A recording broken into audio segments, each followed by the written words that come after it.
My name is Kimiko. I'm an ultra runner and also a 2-time cancer survivor, and I am unbreakable.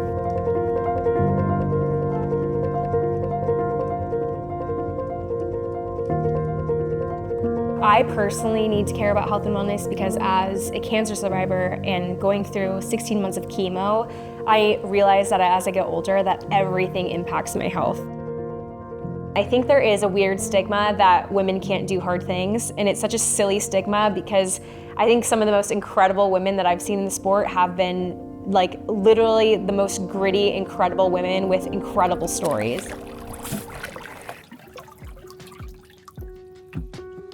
So my husband is actually the person who introduced me to cold plunging. Him and his brother got really into this idea of mental fitness and doing things for really long periods of time. So I think my first ever cold plunge was like 11 minutes long, like way too long. And it's so funny because cold showers then turned into us getting a horse trough for the backyard.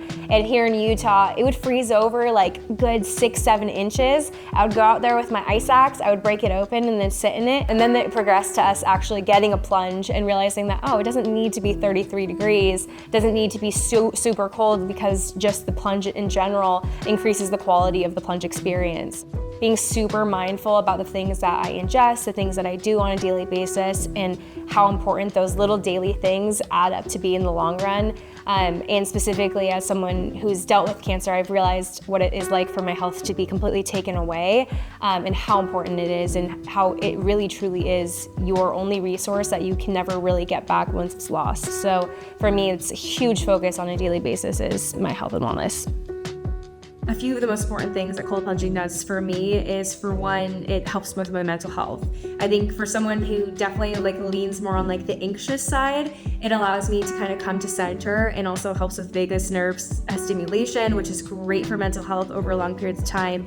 But in general, I just feel like for me, if I know I'm gonna have an experience like cold plunging, get out and feel so much better, it just makes it so much easier for me to incorporate it. I mean, I definitely think that grit and endurance is a muscle. And the more that you work out this muscle, the grittier you become, the more endurance you have. In general, I just feel like the more that you do hard things, the better you become at doing hard things. And if you can sit in a cold plunge for 3 minutes and absolutely hate every second of it and be freezing cold and not necessarily want to do it, but you do it anyway and you can come out, that's exercising the same muscle as training in the mountains and doing really hard runs. So those things 100% coincide. I think if you're an ultra runner, you will be better at cold plunging than the average person. And if you're a cold plunger, you'll be better at trail running as the average person because you just have more grit in you.